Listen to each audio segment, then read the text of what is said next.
Welcome to Buffalo Pregame, your source for live Buffalo football discussion, news, analysis, opinions, and more. Presented by ASM Publications and Bills Digest. Hello, everybody, and welcome to Buffalo Pregame. My name is Alex Brasky. I am your host for today's show and every show here on Buffalo Pregame. Here for ASM Publications and Bills Digest, our season preview issue for Bills Digest coming out soon. And boy, do we have a surprise for all of you who have been following along with Bills Digest over the years. So be sure to subscribe and pick up your copy from your local Wegmans or elsewhere. But it's Cutdown Day, one of the most difficult days across the NFL, and really one of the most exciting for fans as they get to see their respective teams take shape in real time with great reporting from the various beats across the league. And the Bills beat one of the best that there is with Joe Buscaglia, Lena Getzenberg from ESPN, Jay Skursky from the Buffalo News, Ryan Talbot from Syracuse.com, many finding their way to quality sourced reports this morning and afternoon. So very grateful for their work and keeping us all in tuned with everything that's happening up to the minute. And we will continue to keep you updated up to the minute on today's show. Later on today's show, we'll be joined by John Fina, expected to be joined by him at around 5:10 p.m. So we'll get John's perspective from really the player's side and what a player goes through during really what is one of the most difficult days for some and one of the most exciting days for others. John was a first-round pick back in his day, so I'm not sure how many tough days he had in terms of considering whether or not he'd make the roster, but hey, we'll ask him and take a look inside the locker room with John Fina later on in today's episode. But the big news so far, as far as the Bills' 53-man roster cut down, is Tyrell Shavers, as he has reportedly made the Bills' 53-man roster following an impressive preseason run. Those reports courtesy of, like I said, a lot of folks around the Bills beat, keeping in tune with the roster comings and goings throughout the day. And Shavers was a favorite of Bills fans dating back to last preseason, didn't make the final cut. Felt last year he did enough to make the final cut, but didn't make the initial 53. This year, he reportedly has done enough to make the initial 53. And what an inspiring story for a player. 26, let's see, I should have wrote this down, but an undrafted player climbs the ladder, and now it seems as if Tyrell Shavers has made it with the Buffalo Bills. Yes, 26 years old, Tyrell Shavers. He had a great preseason, punctuated by the phenomenal one-handed grab in the Bills' win over the Tampa Bay Buccaneers this past weekend. One of the better preseason receptions I've ever seen watching the Bills during their exhibition slates over the years. And Shavers has proven to be somewhat of a complete receiver on the outside, and he's also added some special teams capability to his repertoire this offseason, which has really improved his chances of making the team, which it appears as if he has done. He's a matchup beater down the field, at least a potential matchup beater. He's never had the opportunity to spread his wings at the NFL level, and that's kind of what I want to see the Bills give him a chance to do. Don't just keep him on the roster and keep him down on the depth chart, make him a game day inactive. I'd really like to see the Bills give Tyrell Shavers a true chance to make an impact on the offense this year. It's not often within this era of the Bills that you get a receiver out of training camp that comes in and catches the world by storm. I think of Gabe Davis, and really what Shavers, I think, is doing here in a way is maybe making the Bills realize we don't need a Gabe Davis off the free agent pile. He worked out with the Steelers and the Bills this past week. Still no word on whether or not Davis has agreed to terms with either of those teams. But I think what Shavers has proven during his time on the field is he could really be, I know a lot of people have been talking about that Mac Hollins role, and I'm not sure he'll see quite enough snaps to fulfill that role. Hollins, after Keon Coleman went down, really took on a significant role within this Bills offense. I don't expect Shavers to ever reach that level of time on the field, but at the same time, I think he could be a Mac Hollins on steroids in terms of his ability in short spurts on offense, especially week to week when you find a good matchup for him, using him on the outside. We've seen his deep threat ability, and that's something that's been lacking within the Bills offense over the years. And we've seen Tyrell Shavers throughout the offseason and training camp connect with Josh Allen, and having built that rapport working with Allen over the years within this system, albeit not on NFL game days, I think also gives him a leg up toward a contributing role. So I'm really excited to see what Tyrell Shavers can do for this Bills offense. And now the question becomes, who else do the Bills keep at that wide receiver position? Elijah Moore, Curtis Samuel seem to be the two names that we're waiting on confirmation, whether or not they've made it. There's been some talk. Should the Bills keep 6 wide receivers? Should they keep 5 wide receivers? And now with Shavers making the team, it appears if the Bills are also going to hold on to Elijah Moore and Curtis Samuel, they're going to have to keep 6 wide receivers. Because if you look at it, Khalil Shakir, Keon Coleman, Joshua Palmer, Tyrell Shavers, Elijah Moore, Curtis Samuel, that seems to be the 6 that they would hold on to. Laviska Shenault was also poking his nose in there for a little while in that competition for a final roster spot, but he's reportedly been released by the team and maybe a potential practice squad candidate for Laviska Shenault. But the big news to start off this show, and really the big news to start off post 4 p.m. deadline, is Tyrell Shavers reportedly making the Bills 53-man roster. And like I said, I want to see the Bills really give him a true shot to contribute. I don't want him to be forced in as one of the team's top 3 targets at wide receiver. You have Shakir, Coleman, and Palmer pretty much locked into those 3 roles, but I don't want anything to be gifted to Curtis Samuel, who's lacked availability over years. I don't want anything to be gifted to Elijah Moore, who's really not proven anything throughout the course of training camp and the preseason games, especially when you compare it to what Tyrell Shavers has proven during that time. So I really want Tyrell Shavers out there in somewhat of a significant capacity. Like I said, maybe a week-to-week matchup problem, somebody that you could go to down the field and really help develop that down the field game that the Bills were lacking a season ago and have been lacking for the past few years. But it looks like Joe Andreessen has made the initial 53-man roster for the Bills, as Buffalo Joe is back for round 2 in Orchard. Well, we'll say in his native city, I guess we'll say. What a great story. Joe Andreessen had an up and down preseason, but at the same time, I think what he did it throughout the offseason and training camp, and taking into account what he did last year, I think you have to keep Joe Andreessen around. I think that was pretty much a no-brainer. I don't think anybody was considering Andreessen for a potential cut by the Bills leading into the 4 p.m. deadline. And we learned from Sal Capaccio on X earlier today, it might take a little while for the Bills' final cuts to come out. I'll give you the exact times that Sal tweeted out that the team has released their final cuts the last couple of years. Last year, it was 5:16 p.m. The year before, it was 6:01 p.m.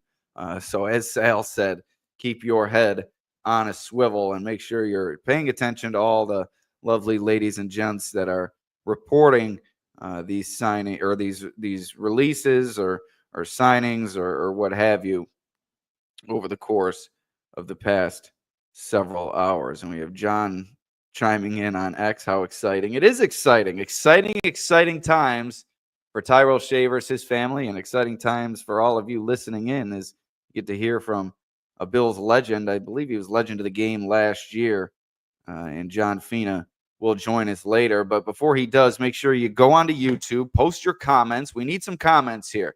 Trying to up the comment game. Do me a favor. Every time you tune into this show, click the link. I always try to post it with the post on X. Go to X or go to YouTube, excuse me. Ask a question or two. We'll be sure to get your questions up here if they're appropriate and not too insulting, which I've found to be a little bit interesting in the past. But at the same time, go to YouTube, like, share, subscribe, hit that like button, help spread the word on this show, and help our viewership as well, which we're trying to build. We're about 50 or so videos in and full steam ahead for the regular season, as is the case with Tyrell Shavers, as it seems he's made the Bills' 53-man roster. Also, Buffalo Joe, we mentioned, has made the 53-man roster. That was per Joe Biscaglia. And it appears as if the Cleveland Browns have named Dylan Gabriel their backup quarterback behind Joe Flacco. I'm sure that will go over well with the Sanders family, as Shedeur Sanders now relegated to perhaps a practice squad role on the Browns, or maybe they keep 3 and he's just the third-string quarterback. But not great news for Shedeur Sanders, as they're going in draft order. Gabriel, I think, taken in the 2nd round. Shedeur Sanders in the 4th or the 5th. So the Cleveland Browns have made their decision on the backup quarterback, and I'm sure that will get plenty of attention. Also around the league, former UB linebacker Sean Dolak has made the Los Angeles Rams roster, as he put forth quite the show in his final collegiate season. He went from being a star at West Seneca East to a walk-on for UB football, a first-team All-American, and now an LA Rams roster spot locked down for Sean Dolak. All that extraneous information courtesy of Mike Bunt at Trainwreck Sports. But exciting times for the Dolak family, exciting times for the hometown kid. I maintain the fact that the Bills should have drafted Sean Dolak in the 7th round instead of Caden Prather, who has already been released by the team. And I think maybe I failed to take him into account while counting down all of the releases made by the team already. But before we get back into the releases, let's talk a little bit about the Jordan Phillips signing, which was made official in the league's transaction wire earlier Tuesday. It is the 4th stint for Jordan Phillips with the Bills. He just can't get enough of Buffalo, and the Bills can't get enough of some Jordan Phillips. They signed him to the 90-man roster. It was initially believed he'd go to the 53-man, but due to the 90-man roster sticking around for a couple of days leading into his official signing, they signed him to the 90-man. He'll eventually be cut and then re-signed to the practice squad. That is per reports from Matt Perino and Sal Capaccio, or excuse me, I think Matt Perino, Sal Capaccio, others yesterday. So you can't sign a practice squad player before the 4 p.m. Cutdown deadline. So in order to sign Jordan Phillips and get him locked down in Buffalo and get him working out here, they had to sign him to the main roster, which at this time is still made up, well, before 4 p.m. was made up of 90 players. So I said it, I think it was on the last show.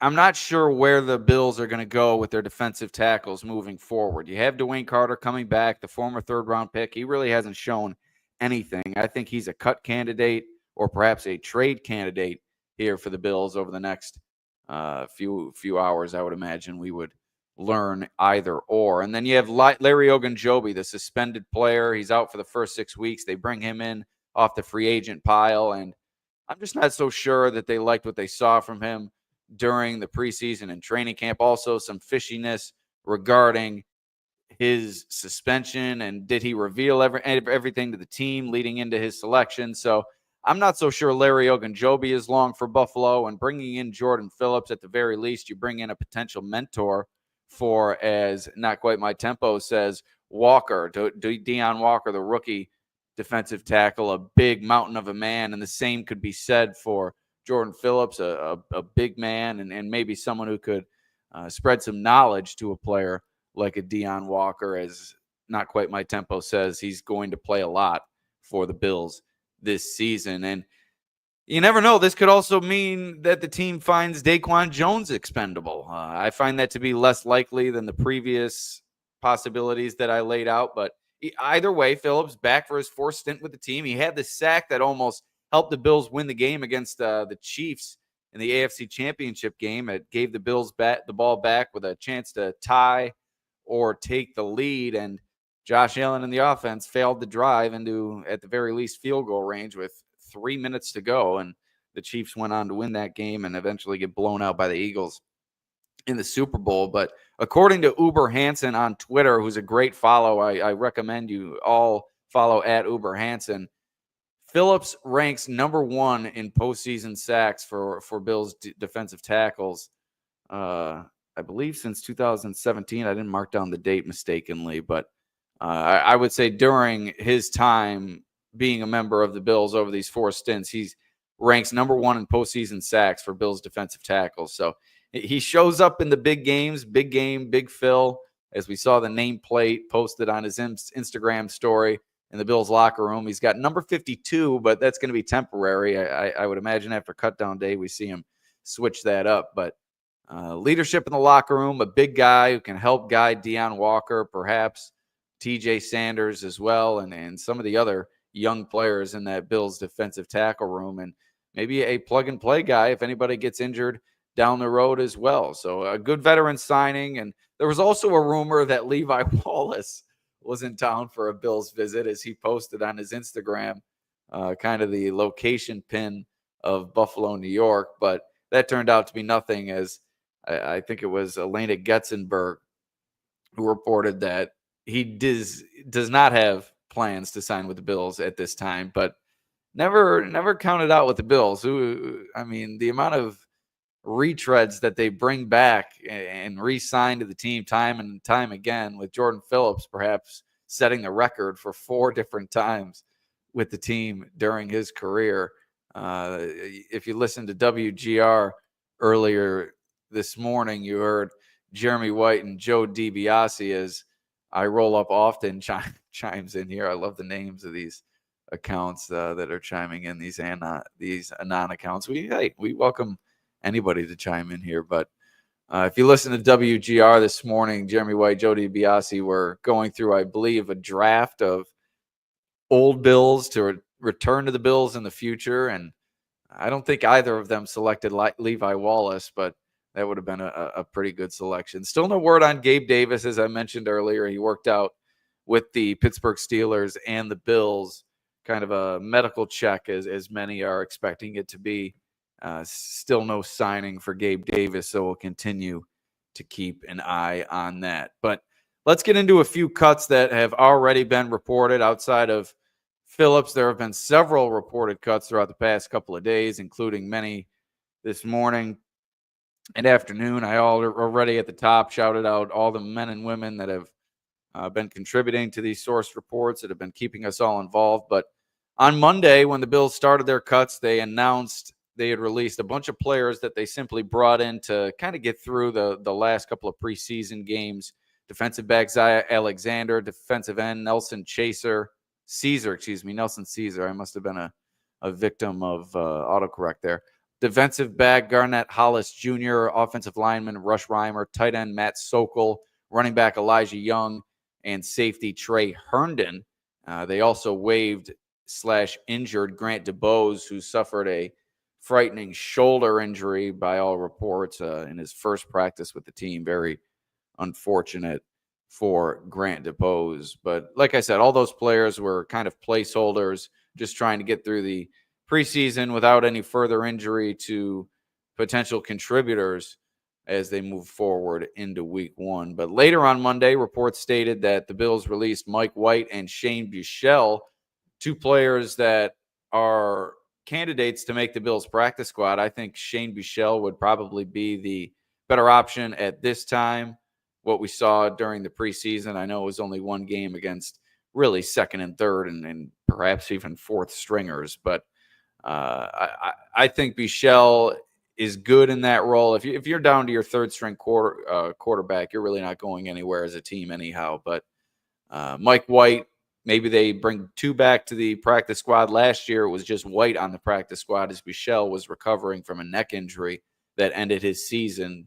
So still something to be worked out there, but it does appear as if Mitch Trubisky has won the Bills quarterback 2 job. I don't anticipate a trade there or a surprise release of Trubisky, or perhaps a trade that would bring in somebody else. I don't see any of those possibilities becoming a reality. So it looks like Mitch Trubisky for the second straight year will be the Bills quarterback 2 behind Josh Allen after the release of Mike White and Shane Buechele.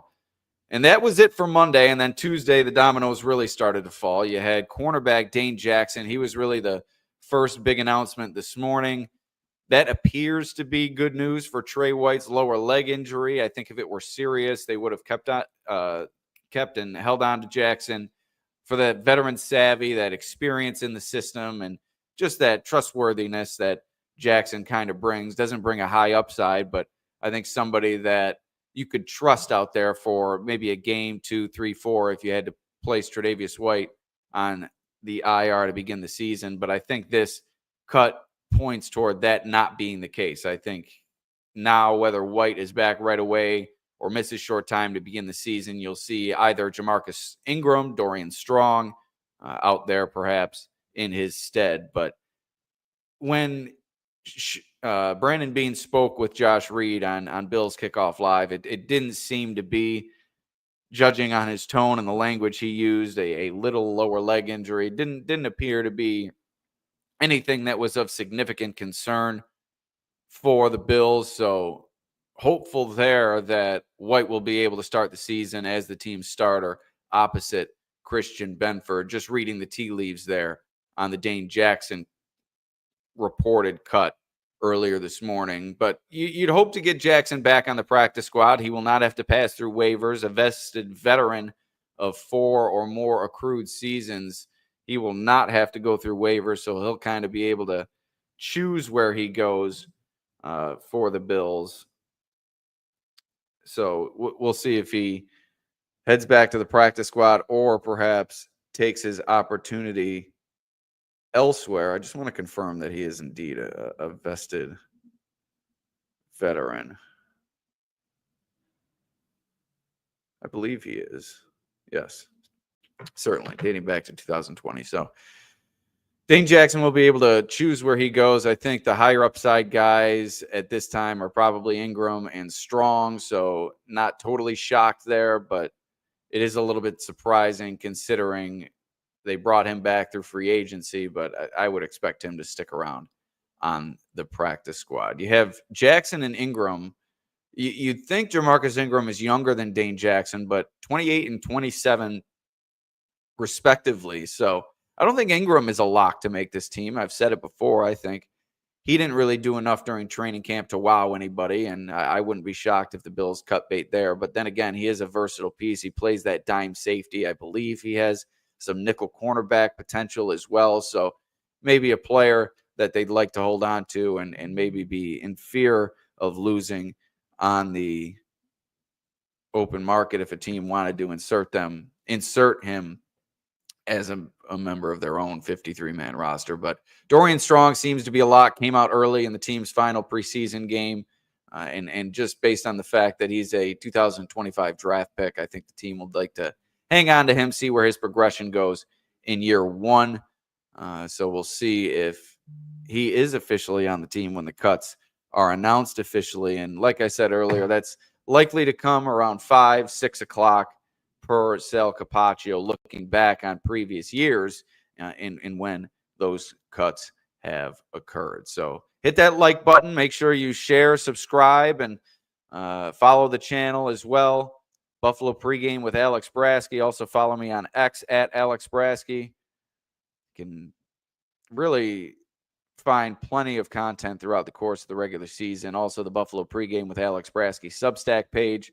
We'll be bringing daily reports from Bills practices, kind of aggregating what we find from those men and women on the beat and kind of branching off and giving my impressions and how I think things will kind of snowball from whatever is coming and going throughout the course of the practice week. And then obviously pregame coverage, postgame coverage, and news analysis, opinions, all sorts of good stuff on the Buffalo Pregame with Alex Brasky Substack page, and also right here on this YouTube channel. So be sure to like this stream, hit that like button right now, go to the YouTube app, hit the like button, share, subscribe, do all you can to spread the word here on Buffalo Pregame. But moving right along, beyond Dane Jackson, Edifon Ulofoshio, a 2024 fifth-round pick, already cut by the team. Things just never really have worked out for Edifon Ulofoshio. He's never... Yeah, Paul, I'm not the most audio-savvy guy. I got my microphone fixed before the season, but I'll look into the pop filter. Sorry that's bothering you. I'll try to stand a little bit further back, not as much popping for you, Paul. So sorry about that. But Edifon Ulofoshio just never really seemed to be within his depth on the defensive side of the ball, and on special teams never really filled in as well. Paul, no, I was just being sarcastic. Sorry. I didn't mean to offend you either. I appreciate the help. See, I can hear the pop right there. I can hear it again. So I definitely take your advice. It's well said, and I'll see what I can do. I'll try to get one of those big fluffy windscreens or something. Maybe that would help. But vocal compressor, I'm not sure. That's in the Buffalo Pregame budget right now. But hey, you can feel free to subscribe and pledge to the Buffalo Pregame Substack. That's always an option. Brian, Tyrell Shavers has reportedly made the 53-man roster. That, according to a bunch of different reporters. So it does appear as if Tyrell Shavers will be a member of the Bills team, at least to start the regular season. Back to Edifon Ulofoshio, finally. Just didn't do enough on special teams. Maybe a practice squad candidate, but I don't see a future for him really with the Bills. I'm not so sure they'd benefit from keeping him around. I think those spots could go to better candidates than Edifon Ulofoshio. Either way, not a great look for Brandon Beane, already reportedly cutting bait with Edifon Ulofoshio in his second season, a 2024 fifth-round pick reportedly cut by the team. And then another fan favorite, as we discussed Jordan Phillips earlier, and this one kind of a faster progressing fan favorite, Jimmy Charlo. Damon Talbot of Draft Diamonds reported that Jimmy Charlo is being released, and the Bills will hope to get him back on the practice squad. He will have to... Whoa, somebody's speeding down the street here. So the Bills will have to have him pass through waivers, as he is not a vested veteran. He was undrafted by, or an undrafted free agent selected by the New York Jets last year, suffered a season-ending ACL injury in 2024. So he is not quite yet a vested veteran. He'll have to go through waivers, and the Bills will likely hope to get him back if he is indeed cut, as he showed well during the preseason. Aggressive, confident, quick to the ball.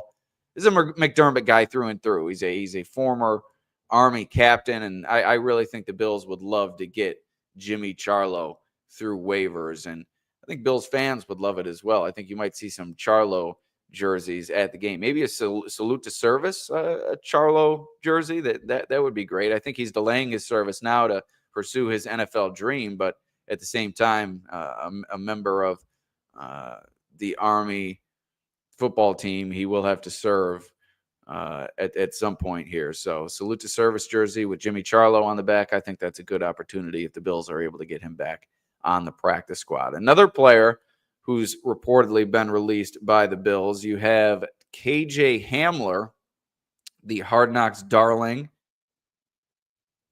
as he really has shined through several episodes of the HBO documentary show. And he also showed some flashes throughout training camp and the preseason, came away with a touchdown. I think it was in the Bills' second preseason game. The first one. They got shut out in the second one. So, and he also had that near touchdown in this past week's game, but it was wiped off the board as he came up short of the goal line.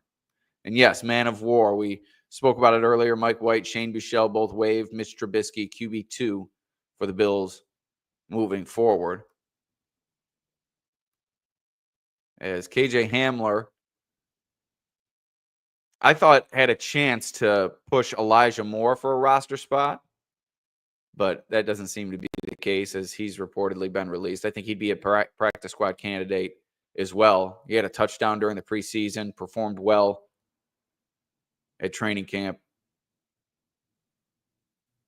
He won't have to go through waivers. He's a vested veteran, so he'll get to choose what he does. I wonder if he'll pick up any steam with another team, maybe land on a 53-man roster. We'll see.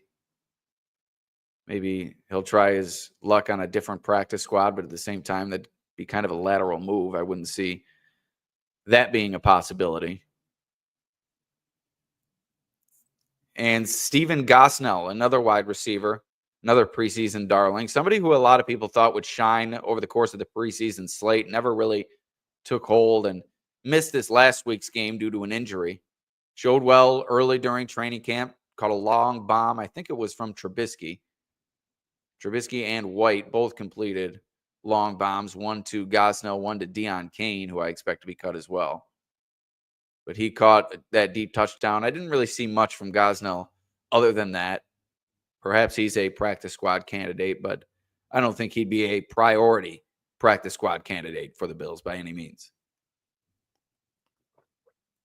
Seemed even through the last preseason game I mentioned before that Laviska Shenault had a chance to win the kick returner, punt returner job, but that has not turned out to be the case as he's reportedly been cut as well. It now looks like Brandon Codrington will maintain that role for the Bills. Shenault, I think, didn't do enough at wide receiver to justify an extra roster spot. In that first game, saw him come away with a 2-point catch. I think he had another reception, but throughout training camp and preseason, never really heard much from Laviska Shenault, certainly not enough to justify a roster spot. I'll be interested to see if he'll join the Bills practice squad.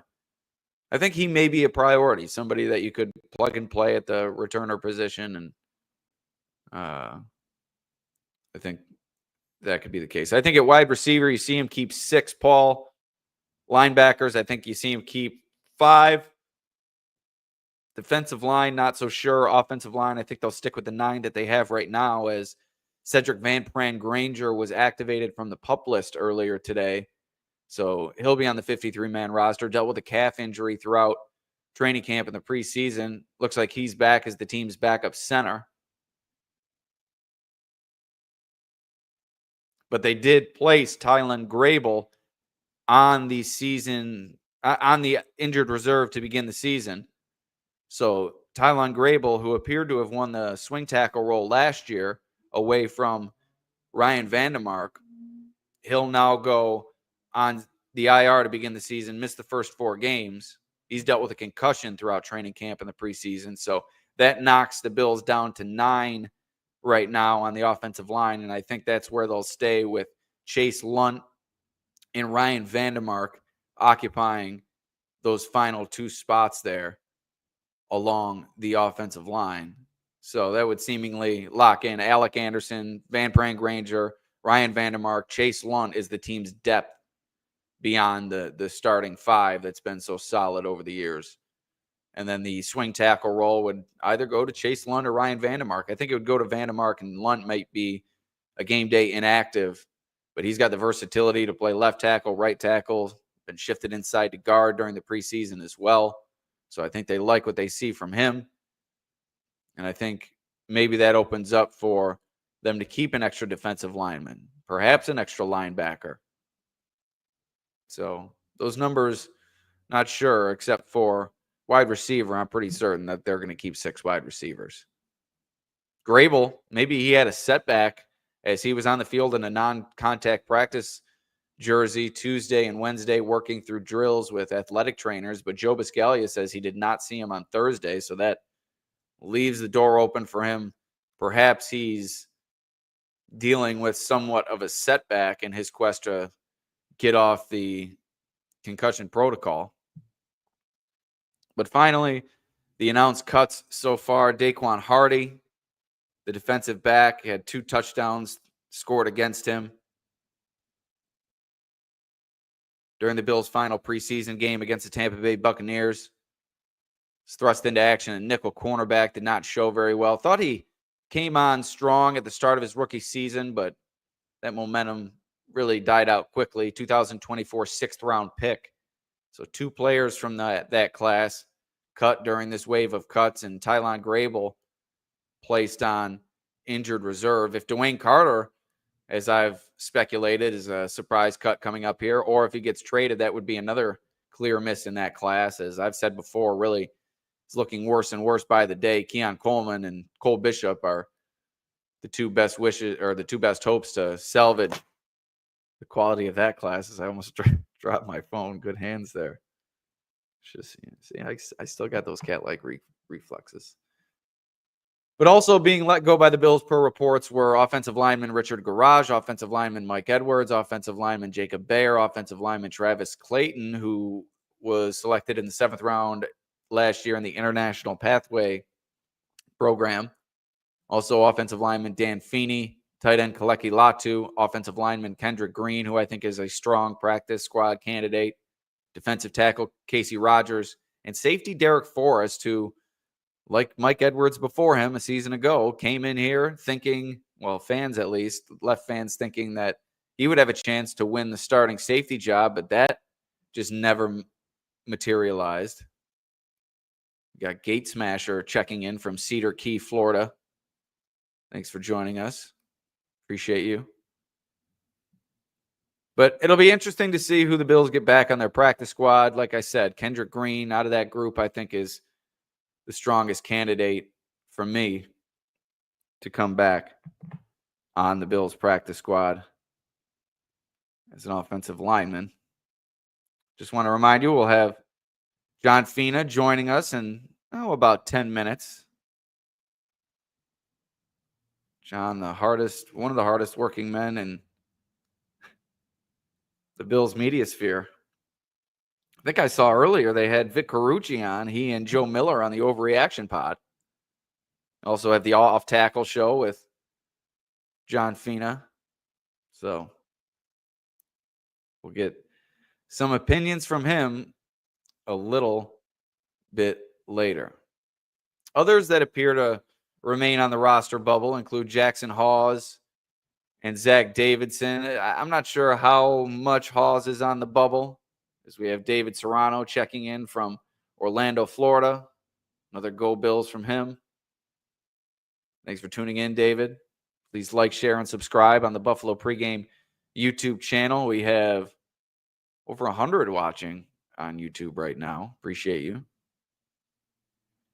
But Jackson Hawes versus Zach Davidson, I think, is an interesting conversation. Who will earn the team's role as tight end 3? I think Hawes has a significant leg up in that battle just due to his blocking ability. You heard Aaron Cromer. I can't remember who said it. I want to say it was Sal Capaccio. But I can't say that for sure. I've been listening to so much content lately, and there's so much content to be had. That's why I'm so grateful for everybody who chooses to tune in on this show. But somebody I was listening to said that Aaron Cromer called Jackson Hawes the best blocking tight end he's ever worked with. And Aaron Cromer's worked with a lot of tight ends in his career. Long in the tooth as an offensive line coach, and that high of praise from Aaron Cromer, that really, really means a lot. And as Tom says here, Zach Davidson did not have a great preseason showing. You're absolutely right. Dropped a couple passes. I think his punting was probably the best element of his preseason, as he let go a couple of bombs, one of 62 yards. And we got Joker chiming in here from Bowling Green, Kentucky. What are the odds of Charlo clearing waivers? Before that last preseason game, I would have put the chances a little bit better than I would put them now. But at the same time, I mean, this is an unproven player, and I think there's a lot of Jimmy Charlos out there. I don't want to undermine what he's done for the Bills in such a short time and what I while I have liked what I've seen, I'm just not so sure he's a player that teams are chomping at the bit to get their hands on. But hey, then again, I could be wrong. So maybe the Bills are looking to keep him on the 53, and reports are misguided at this time. You never quite know. These are all reports that I've been discussing on this show. So I think one way or the other, the Bills are hoping that they get Jimmy Charlo back on their team. And as Mike Green says here, I think you're right. The only way Davidson makes the roster is as a punter. He had quite the showing. That 62-yard bomb was impressive. Good mechanics. He was a punter in college, I believe. I think I initially said high school, but turns out I believe it was college. And Paul, it looked like at the beginning of the offseason that Hawes was developing some of those catching hands. But as the preseason went on and the pads came on, I think he found it more difficult to find momentum in that regard. So we'll see what happens in his future. But Jackson Hawes, Zach Davidson, an interesting debate to be had there. And then I spoke earlier about Jamarcus Ingram. I think Max Hairston's going to be placed on short-term IR with that knee injury that he sustained, the LCL sprain. That would allow for a quote-unquote extra spot on the roster. And I think Ingram's spot could be in trouble long-term, but I think for right now, with Hairston likely to go on that short-term IR, you might find Ingram on the roster as the final cornerback for this team. Might be a future practice squad candidate, however, once Hairston's able to recuperate and get back on the field. And then beyond Jimmy Charlo, you look at linebacker for the Bills, Shaq Thompson, the fifth linebacker for this team in my eyes. And I think the final linebacker that they'll keep, unless perhaps Charlo finds his way onto the roster. But I think Thompson showed enough, despite missing some time with injury. I think they like his experience. I think he's a former first-round pick, high pick. So a player that's been there and played NFL snaps, meaningful NFL snaps. Yeah, Thurman, not a big fan of mine. He's got me blocked on Twitter. Spoke on One Bills Live about James Cook becoming a third down back. Thoughts? Not so sure with that one. I think they like what they have in Ty Johnson. You heard Joe Brady speak about it, how they like to use that group as a trio. I think Sean McDermott also added his own sentiment in that regard. So maybe some more third downs for James Cook. Maybe we see him get a little bit closer to that 55% snap share. His pass catching ability is certainly something to behold within this Bills offensive system. So I'm not so sure we see it jump up that much. But hey, signs the new contract, and they did say they do see him as a three-down back. They just like what they have in their group. And Paul, Thurman has a lot of people that cover the team blocked on Twitter. So I don't think I'm the only one. But back to the Bills roster moves. It'll be interesting to see what they do with Larry Ogunjobi when he returns from suspension. In my opinion, I think a trade or perhaps a surprise cut is coming. I'm not sure he was as forthright as the team would like him to be leading into his suspension. And I don't think he's shown anything throughout training camp of the preseason that points toward him being a roster lock. The money really isn't all that much of a concern. I think it's maybe $1.5 million. I could have that wrong. But I don't think they're concerned with cutting bait on Ogunjobi. You saw Michael Hoyt play so much during the preseason. Did you hear anything about Larry Ogunjobi? I sure didn't. So I could see Dwayne Carter's position being in jeopardy if they do indeed hold on to Ogunjobi. Either way, those two guys are going to have a limited role. I think when Michael Hoyt comes back from suspension, Javon Solomon and Landon Jackson might be the odd man out as well, either one of them. Again, in any event, I don't really expect either player to have a significant role in that case either, unless someone gets hurt. So once again, please hit that like button, share, subscribe to the YouTube channel, Buffalo Pregame. As promised, we're going to bring in our guest now, and we had Stevie Johnson a little while ago on the show, and we had John's cohort and partner in crime, Jerry Ostrowski, on the show many weeks and months ago. And now we bring in John Fina, another Bills legend, as he's gracious enough to join us here on Buffalo Pregame. John, thank you for joining me. I know it's been a busy day for you. I already saw you on the microphone once today, so make sure you get those fluids in and keep the vocal cords all moisturized there. How are you, my friend? I'm good. I got my coconut water. It's still, 100 degrees here. We had some cloud cover, so hydration today is not as bad as it usually is. Although I am sweating a little bit for some of the guys on the squad, hoping for some guys, and heard some good news today. Just now waiting for all of it to kind of fall together or fall apart, right, Alex? Which is it? Right. Live and learn, crash and burn, as they say. And Brandon Beane has done plenty of that over the years. I think he's done a lot more successfully than he's done crashing and burning in terms of his decisions on roster cutdown day. But we've already gone deep into a lot of the reported cuts, some of the guys who are going to stick around, Tyrell Shavers being the most notable amongst that group.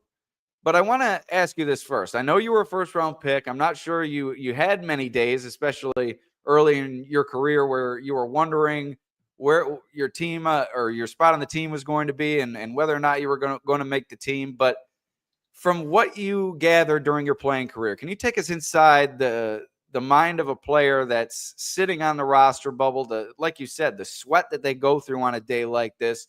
What's it like? What's the stress level? And what are some things that maybe they do to take their mind off of it as they work through what could be one of the most difficult days or one of the best days of their career?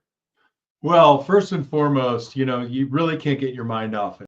It's like, it's not just their job, but this is one of the coolest jobs ever, right? So when you're getting down to those last few practices, everybody is getting a little tight. Usually in the locker room post-practice, everybody's kind of hanging out, having some fun a little bit, chopping it up, if you will. But over the course of probably the last couple of practices, guys just get into the locker room, they get in the shower, and they get the hell out, because they don't want people to see them in a position of, whether you call it fear or anxiety or what have you, but they're generally feeling, holy cow, am I going to get the call? Which call am I going to get? And that's just a tough place to be. It's a tough place to live. And, unlike most careers, most jobs, you ink the deal and you're in until you violate HR or you do a poor job or what have you. These guys, they've done everything they could. They may have some regrets for a few moments during training camp, but then they just have to sit there and wait. And, the anxiety's got to be pretty rough.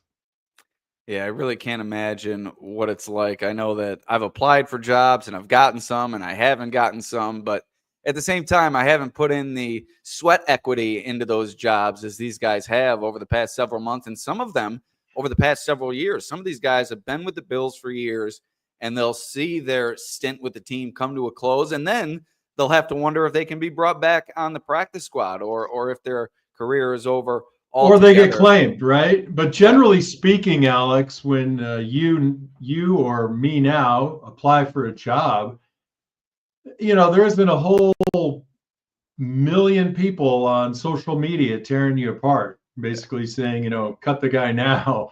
Or celebrating your demise. Or celebrating your demise. So if you could keep that, and I think that's probably the trick nowadays, just for your general mental well-being, can you just not look at social media? And it might not be directed at you, but it might be a guy that you're competing with for a role who's just had a great practice, and all of a sudden you start feeling very diminished. So my recommendation for these guys is don't believe what you read. Only listen to your coaches and the general manager. And I know from being in the locker room, it's tough. Tougher on those guys than it is on somebody who knows they're going to make the roster. But I think generally, I know I was always very kind and gracious to guys who were sitting on that bubble and who weren't sure. So, hopefully they get picked up. If they're lucky, they come back to Buffalo. But I wish them all well.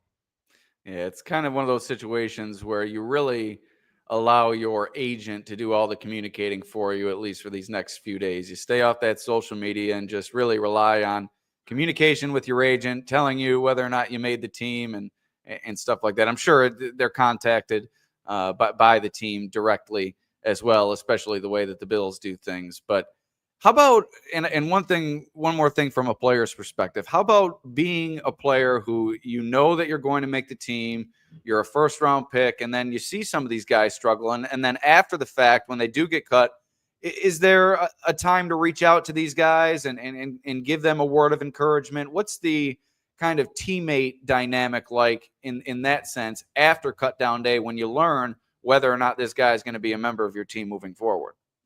Well, it's very different than when I played, right? We didn't have cell phones. We didn't have social media. So I couldn't hit a brother up and say, hey, man, it was great having you here. Sorry it didn't work out. Looking forward to your next landing spot. We just, guys just kind of disappeared. You never saw or heard from them again until you saw them on a roster somewhere else, right? You weren't tracking them on Twitter or Instagram to find out where they landed. Now I think there is a deeper relationship formed. Maybe same relationships are formed, but the basis of that relationships has the ability to reach out and contact. And typically, I'm not going to be reaching out to guys on the D line or in the secondary, but mostly offensive linemen. Now, Josh will probably have, some interaction with every position on the offense, but it's usually by group. And then if you, of course, make a great friend from the other side of the ball or a different position group, but I have to believe that these guys, unless they were just acrimonious on the field with one another, that they would reach out and say, good luck to you, brother. Were there any times in your career where you were on the roster bubble? Can you take me through that? Or was it kind of when that time came, you knew your time had come? How did that go for you in terms of riding a potential roster bubble throughout your career? I'm going to give Alex Brasky an exclusive. I don't know that I've ever told this story. Buffalo Pregame. We're going to have to clip this one. Buffalo Pregame exclusive. There you go. I finished my last year in Buffalo in 2001. And, my body was kind of saying, you've had enough. And there were all kinds of cap considerations. I did not get along very well with the new coaching and leadership there. There was no surprise to that. So I got a call, who knows, January, February in 2002 from the general manager. And what I don't like is when people tell you you're fired and in the same breath say something, and this is what happened to me. Hey, Brasky, we don't want you anymore, but don't worry. If anybody calls, we'll have good things to say. Right. And then your natural reaction is to say, oh, gee, thanks, right? But you can't say thanks. So I got the call, I got cut, and in the same breath, we'll give you a good reference. I just let silence on the phone for like 15 seconds. And then they asked me, hello? And I said, is that all? And there was silence again. And then he said, yeah, that's it. I said, okay. So you avoided the thank you that they were trying to pry out of you sheepishly. Exactly. I wasn't going to be caught in that trap. You fired me. That's it. Okay, you're fired. I don't need your endorsement. I went and got another job with the Arizona Cardinals, and it wasn't because, somebody respected you so much for your opinion. At least that's the way I felt. I can stand on my own 2 feet and project myself the way I want to. But I certainly wasn't going to thank him for, not paying me anymore. Forget it. Right. And look where you are now. You're still down in the desert, aren't you? I am. I grew up here, man. It's dusty out here. There was a haboob that blew through Tempe yesterday. You could see it on social media. I mean, a dust storm that just could engulf the entire city. Yes, it's something that us folks up here in Western New York never really have to deal with much. A haboob. We're more concerned with the blizzards that sweep. That's through, right. You pronounce haboob as blizzard. Right. But DJ, as he commented, hit the like button and subscribed, chiming in here, welcoming John. We also had somebody earlier, let's see, Mike Griffin, saying that it seems like you got never-ending energy, and I'm sure that comes from all that time on the field, and now all the time that you're spending on the golf course. It's very, very It's the relaxing. coconut water. That's where I'm And the getting coconut my water. energy right now. Right. Yeah, I appreciate those comments. I always feel like I have to bring energy, right? Otherwise, who the hell wants to listen to somebody? If I show up and somebody says, pleasure to meet you, you know what? It's a pleasure to meet you too. Thanks for being a fan. Thanks for supporting our beloved Buffalo Bills. And, I just feel like the same exuberance that I'm met with, I should return in kind. Yep, and you came all the way to Mafia Con, so I'm sure those who saw you there were much appreciative as well. But let's get into a little bit of nuts and bolts here before I let you go. I wanted to talk to you about the Bills' defensive line. I know that you're an offensive lineman at heart, but you go up against these guys so much, I'm sure that you can really dive deep into here. But specifically, Deon Walker and TJ Sanders. What encourages you most with these guys coming out of the draft, entering their first season, what you've seen from them, whether it be during the preseason or during their college days? When you look at those two players specifically, what encourages you most with Deon Walker and TJ Sanders? Well, I mean, obviously, two very different guys playing very different positions, right? Their development is different, but skill set wise, you look at Deon Walker and, you can't coach length, right? You can't grow somebody from 6 feet to 6'8" or whatever the hell he is. But what you can coach are some of the things that he has to do. He's got to be able to sit down better on the run. He's got to be able to maintain some gap integrity. He's got to know when and how to sit down if he's penetrating and make sure that he impacts the play properly. And I know he knows how to do these things, but it's the repetitive nature of doing them. And then coming off the sideline, like the mental preparedness that you have to have. If you're backing up Daquan Jones and then they say, hey, hustle out there for whatever reason, you have to hit that field like you've already, put in 10 or 12 reps in that game. Right. So a lot of this is mental. Physically, he can do whatever we want him to do. He just got to do it over and over and over again. The old story of 10,000 reps, right? You're never a professional or an expert at anything until you take 10,000 reps.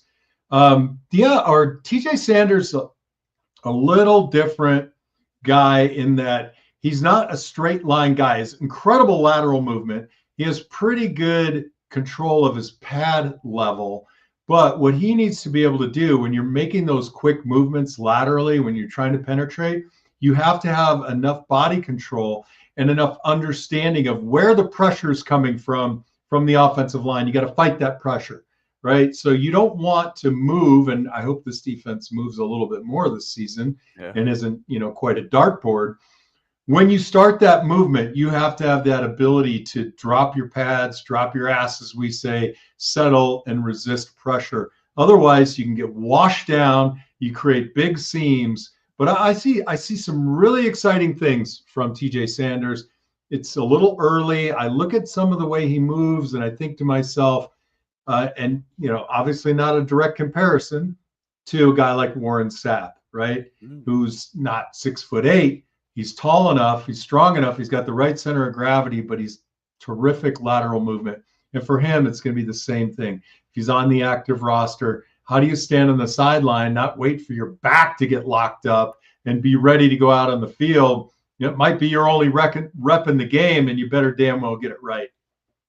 And we've seen production from Walker and Sanders throughout the preseason, albeit it is against second team, third team, and even fourth team players. So you got to kind of take these things with a grain of salt, but I think there's been so many encouraging signs, and Walker has really provided the splash plays, and that's what you expect from a big monstrous man like him. He's been tossing offensive linemen aside. The player he was lined up against during the Buccaneers game really had a tough time against them, and he burst into the backfield several times. He gets his hands on footballs out of the quarterback's hand as well. So I think he can be a big-time disruptor. And then TJ Sanders, maybe more of a high-volume guy in his first year, maybe a chance to work against Ed Oliver in those third down situations, as I've mentioned previously on this podcast. So just really excited about both of those guys. But someone I'm not as excited about, and someone I was really excited about coming out of the draft. I think I was more excited about Landon Jackson than I was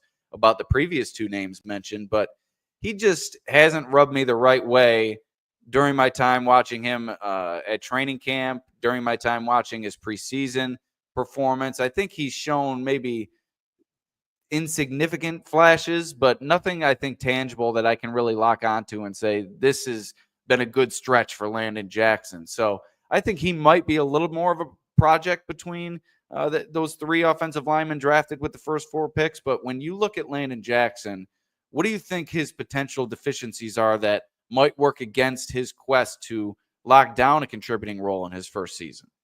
Well, that's a good question. Before we dive into that, Deion Walker, before he gets his hands up, we need him to push the pocket. The further back you push the pocket, the more likely when you get your hand up, you're gonna knock a ball down. Sure. Talking about Landon Jackson, if you look at the skill set from the prism of what do I want, and I'm you and you're me, I want more pure pass rush. I want to see somebody who's got that ability to turn corner, make the edge, impact the quarterback, get him off the spot, get a hit, get a hurry, get a sack. That's not what our defense does. They don't even ask Groot to do that. They don't ask AJ Epinesa to do that. We are run-stopping defensive ends primarily. I don't love it, but this is not my defense. So I think if you look at the tool set that he brings with respect to stringing out the run, flattening line of scrimmage, I think he's close. I think he looks pretty good. Now you're going to have to be able to get after the passer. You're talking about a talent level at tackle in this league that's well above where you played in the SEC. Not that there weren't great tackles, but there wasn't a great tackle every week. And it's a little bit like the chicken wing analogy. And I'm going somewhere with this. The worst chicken wings in Buffalo, New York are the best chicken wings in Tucson, Arizona. Okay? But everywhere you go in Buffalo, they're pretty damn good. Yeah. So as Landon makes his way around the league, he's not going to have a week off with a lesser offensive tackle, right? These guys are seasoned veterans. I'm optimistic. I do believe that his development is a little, it's certainly not as vaulted or vertical as we'd like to see, but I think he made steady progress. I think he's a guy that will require a little more development. Yeah, I just didn't see the bend, the twitchiness that I was hoping to see from him. I saw a little bit of stiffness. I thought I'm no defensive line guru or anything, but that's my read on the situation. And I think Landon Jackson, although I'm not putting him in the garbage bin by any means, I just am not sure that he'll ever find his way to a contributing role in year one, especially when Michael Hoyt comes back, who I'm really impressed with. Well, and exactly to your point, is there something that I think Landon Jackson has and Hoyt has and, a number of players around the league that never quit effort level. Yes. That's something you can't coach. Either a guy is a dog or he's not a dog. And I think Landon at least has that. And you're always going to get the supreme level of effort for him. I saw a couple of flashes, but again, I didn't expect him to walk in and take over for Bosa or Groot or Epinesa or Hoyt. Some of these guys, the draft is 7 rounds long. The Bills had 9 or so picks. You're not expecting all 9 of those guys to walk out on the field on the first play, first down of the first quarter. Yeah, I thought potentially he might be able to come in and, especially in Hoyt's absence, might be able to work his way in and prove himself during that time. But he and Javon Solomon, neither really showed me much during the preseason or training camp. So I'm interested to see if both of them earn a 53-man roster spot. I'm assuming they do until at least Hoyt comes back. And then whether or not both of them are active on game day. So I still think that there's a question as to whether Landon Jackson will be active on game day come week 1. But speaking of week 1, I'm worried about the Ravens this year from a Bills lens. And I think they have the best roster in the league. That doesn't always equate to playoff success. And we know that. The Chiefs have made the Super Bowl like 5 of the last 6 years, something like that. They've made the AFC Championship game every year that Patrick Mahomes has been at the helm as a starter. And they haven't always had the best roster. But if you look at the Ravens on paper, that's a team that really, really concerns me. And that's where the Super Bowl or bust conversation reaches somewhat of a stumbling block for me. I wrote it in the upcoming edition of Bills Digest. And once again, for the listeners, we got a special surprise coming out for you in that edition. But I wrote, and the title, the header of that edition is Super Bowl or Bust. And I think that is where the expectations are for the Bills and the national media and the fan base's eyes. But when you look at this team and the Baltimore Ravens, I think they're going to be a tough outcome playoff time. So my question to you is, are there any elements of the Bills right now that are missing in your eyes or need to kind of prove themselves as worthy for you to take that step for Super Bowl or bust? Or are you there already with this team? Is this a team that you view that's not only their ceiling, that is the expectation for them entering the season? Right. Well, so it's kind of a multi-part question, Alex. I'll say I believe that we upgraded the wide receiver room. Okay. And if you look at the scoring ability of Josh Allen in the offense last year, all we really had to do was come up with a way on defense to reduce a touchdown or a field goal in multiple games. Okay. So the question is, do I feel like the people are in place on defense? With the injuries at cornerback, I'm concerned, right? And with Cole Bishop likely as a starting safety, that adds a little bit more concern. I feel like we've mildly or generally upgraded in the defensive front four, given that Bosa stays healthy, Daquan Jones is healthy and produces, and we get a few flashes from TJ Sanders when he makes the field. Maybe even Dwayne Carter. I don't know. I haven't looked at the line. Did he get let go? Could have happened a minute ago. He hasn't yet. No.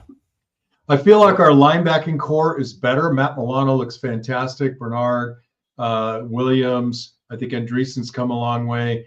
I think that here's the deal. More than scheme that has hurt the Buffalo Bills in the playoffs has been injury. And if we were healthy in the Cincinnati game, I think we win that one at home. And I was there for that heartbreaker. It was a mess. It was a hard game to watch, right? We're so close against Kansas City with what I would deem a defense that's not quite as good this year and with fewer offensive weapons. Addressing the Ravens game specifically, I agree. They're going to have a chip on their shoulder because of how the last game ended up, with basically 3 plays being the outcome of the game, right? Fumble and a pick, or 2 fumbles and a drop in the end zone. So, yes, that's going to be a hard game to win. But the ball isn't round. It bounces all over the place. Yeah. Luck counts, game planning counts, execution counts, and generally speaking, 2 great teams in the NFL line up against each other during the regular season, you're probably 50-50 on guessing the outcome. Yeah, no doubt. And it's certainly well received. And it's just the ball has not bounced the Bills' way very, very much over the years, as we all know. But we won't get into all that. We're looking on the bright side here. The final year of the stadium, Marv Levy's 100. It's a great time to be alive. We got a Hallmark movie. I mean, what else can you ask for? It's set up. We got a gorgeous stadium being built across the street. I mean, the stars are lined, Alex. The stars are lined. The quarterback married his beloved wife. I mean, there was a little damper put on that with the announcement today. Travis Kelce engaged to Taylor Swift, and that's kind of taken over the discussion. But hey, nothing to complain about at this point. And my final question before I have one from the comments here, what's your take on Sean McDermott? I've always been a big proponent of his. Seems to be the guy that the Bills need. I mean, he's brought them out of the doldrums and made them a consistent championship contender. Is he what the Bills need in your mind? Or do you think that if he's not able to reach the promised land this year, they might have to move on? Oh, man. I mean, there was a point during the drought when I thought to myself, when I woke up in the morning, where I was aching all over, holy crap, my team hasn't made the playoffs since I was on the field. And that's 17 years. Holy cow, how bad are we? And now we're in this glorious time with this wonderful quarterback. And Super Bowl or bust I think is a great mantra. I don't think it's a reflection on Sean McDermott. I think this franchise is in a far better place than it has been forever. Sure. If I were to criticize Sean McDermott, I think you could say that he had a couple of time management gaffes over the years. There were that personnel gaffe in the Broncos game on the extra point. That's really not him. You can't manage everything down to, the last breadcrumb. But I think overall, I like him. And I look around the league, and I think the amount of disruption that you adopt when you let a successful guy go for a completely renewed franchise, there's a great risk to that too. And I have never been more proud of my Buffalo Bills. And they haven't gone to the Super Bowl.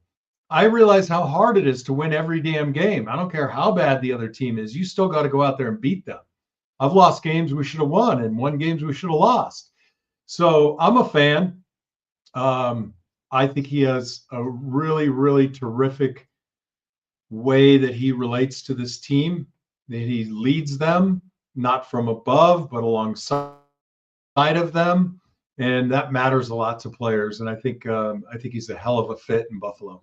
Yeah, I'd love to see him get it done this year. It would really quiet the great, haters. And if he doesn't get it done, the haters are going to be coming for him at the end of this year, no matter how it ends. Unless it ends and someone else makes a huge mistake. Even so, I think Sean McDermott is going to be on the hot seat if they don't go as far as win the Super Bowl, and I think that will be very unfair. But I have one more question here. It came from the comments. Was it in 1992? Tell us about this. DJ says, was it in 1992 that you caught a touchdown pass? Take us through the play, John. What did you see? How did you make it happen? Well, if you can see behind me, this photograph right here of me hugging Glenn Parker, that was the celebration after I scored the touchdown. So some great photographer got that, and somebody blew it up for me. We ran this play every day in training camp. We ran it early in the season. It ended up being a Sunday night game against Indianapolis. Mitch Farrat was the front side tight end. I was the backside tight end.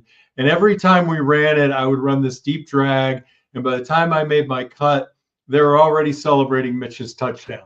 So not to lie, I might have been a little bit lazy running my route on this particular play. And I remember coming out of my break, for what it's worth, and I look over and I'm like, oh my God, Mitch Farrat's on the ground. I wonder who Jim Kelly's going to throw the ball to. And this is all happening in a split second. And then I turned a little bit further and I look back at Jim, and he's just standing there with the ball, and his eyes are this big. And he's like, I'm waiting for you to look at me. And then he throws the ball. I swear he threw it so hard that it embedded in my belly. And the reason he did is because I was running the world's worst route. I was almost out of the end zone. I almost ran out of the back of the end zone. It would have been incomplete. I would have been forever embarrassed rather telling this incredible story. I did spike the ball. Somebody grabbed it for me. Glenn gave me a big hug. It was an incredible moment. Absolutely amazing. It's funny how things work out. I think I got the football back here too somewhere. We won't call it a bad route. We'll just say that you lulled them to sleep. You lulled the secondary to sleep, and you came away. There it is. Game ball, John Fina, touchdown pass, 1992. What a legend. They didn't give me a ball for the one that I didn't catch in the AFC Championship game against the Chiefs. But to be fair, that was not as easy as a catch. It was a little out in front of me. We'll have to go back and we'll have to check the tape on that one before I comment on it, John, to be quite honest with you. I don't know if I can give you a break on that one. But, hey, John, I really appreciate you joining me. I think the stuff, not only you breaking down the team, which is always very valuable, I think giving the players perspective and telling us what it's like from that point of view, I think also very valuable on this show. So I appreciate your time. And why don't you tell the people what you have coming up or what you have had already recorded today over there on the Overreaction Pod Network, the Off Tackle Show, you and Big O doing big things alongside our guy, Joe Miller. Well, you said it. Jerry Ostrowski and I just had a show with the legendary Vic Carucci. That'll be on our On the Beat series, where we interview local contributors, beat writers. I have my show on Mondays, the Off Tackle Show with John Fina on the Overreaction Sports Network. We do a post-game show, the Overreaction Show, give you an immediate reaction to the game. And Jerry does the Big O Show where he forecasts what's coming next. So during the season, you're going to get a look at the upcoming opponent. Jerry does an amazing job. Joe's incredible. You are great. And you can find me on Twitter at John Fina. You can find me on Instagram at JohnFina70.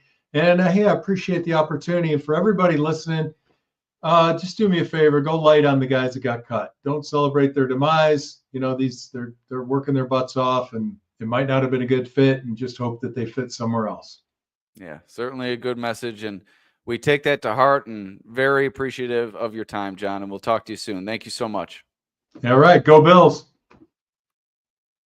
All right, the legendary John Fina, former first-round pick, joins the show and provides very, very valuable analysis here on Cutdown Day. And we've gone through many cuts on today's show. The latest that we had not discussed, linebacker Keontae Jenkins per Ryan Talbot, waived, but will be joining the Bills practice squad if he is to go unclaimed. So things are slowing down on the reporting front in terms of releasing the names of the players that the Bills have already let go of.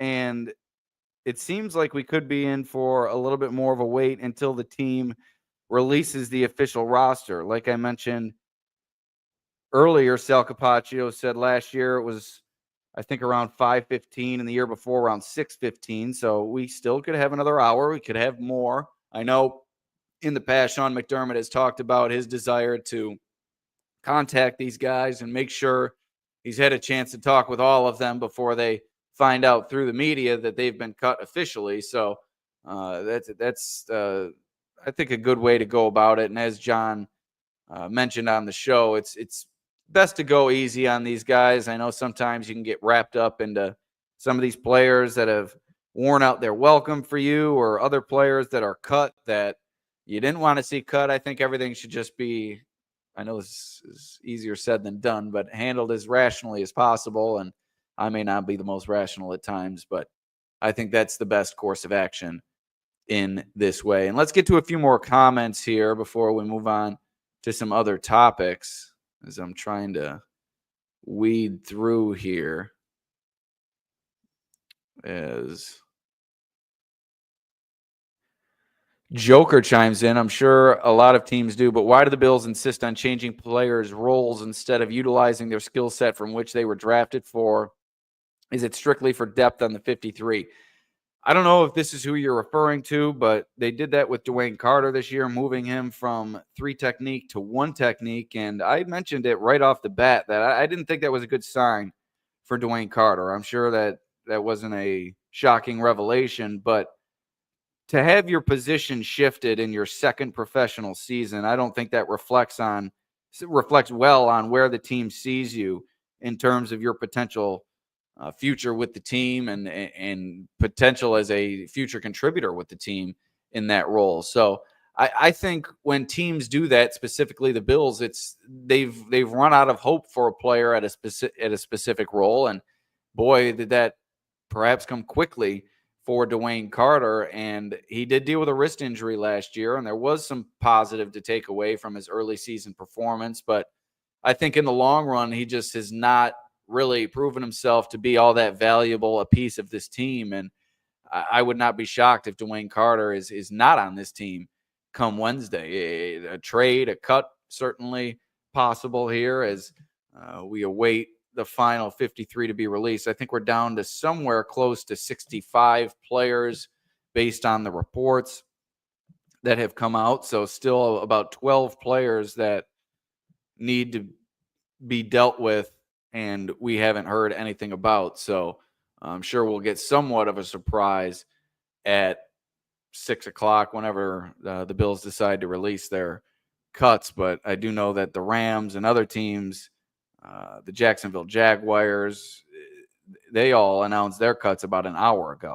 So the Bills, like I said, really deliberate with everything they do, and this is no different. So certainly not out of the ordinary that the Bills haven't released their final cuts quite yet. Like I said, I think it's more of a factor of them wanting to inform everybody than just kind of hemming and hawing. They obviously have made their decisions and they had to have submitted them to the league by 4:00, but notifying these players, maybe getting them in the building, seeing some of them face to face, and just easing the blow, as John Fina mentioned earlier, I think is probably the approach there. But once again, please like, share, and subscribe to the channel.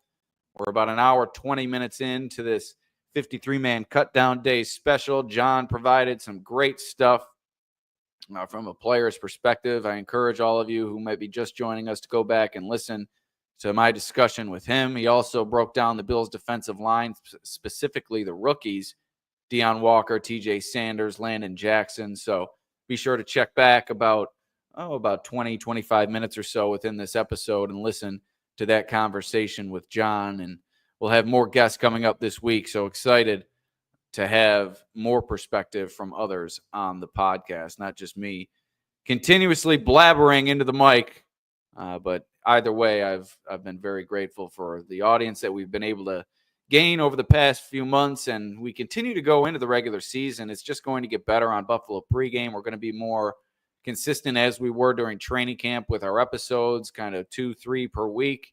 And then you have the pregame and postgame show as well. I think we're going to go late on the postgame show with so many great sources for immediate postgame coverage, with Bills Squad joining the scene this year. You have the Shout podcast. You have Cover One out there providing postgame coverage as well. I think we might be the late night show for the Bills postgame coverage. So keep us in mind late after the game when you're kind of settling down and the coverage has kind of died down. We'll reignite things on kind of a nightcap version of the show after games. It might get a little bit late on primetime games, but 1 o'clock games I would expect probably just before kickoff on Sunday Night Football, and then 4 o'clock games maybe at halftime of Sunday Night Football. So we're kind of planning our postgame coverage as we go, and pregame coverage also is in consideration. We did kind of immediately leading into the game for the first preseason game, and that was just kind of a trial run. I didn't do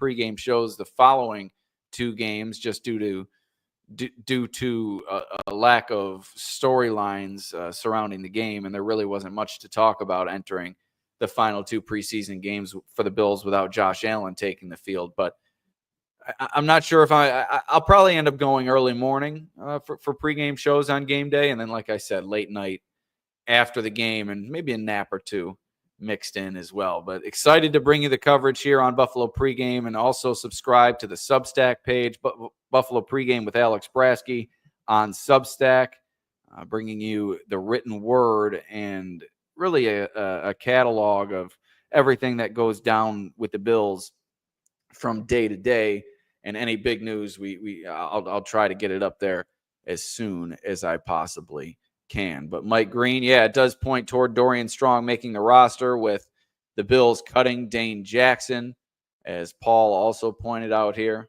It has been a report that the Bills will let go of Dane Jackson, maybe get him back on the practice squad.